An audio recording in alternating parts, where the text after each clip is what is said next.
So it's sort of like in our search of trying to control every aspect of life in our external environment,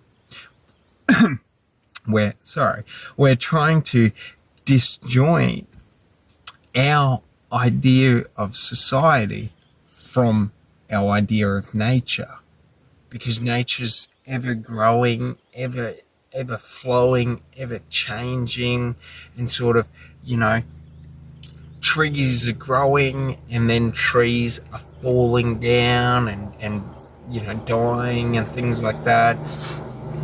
Wildfires come through, strong storms come through and affect it, and it's sort of like this is life. Life is ever flowing. Life is ever changing.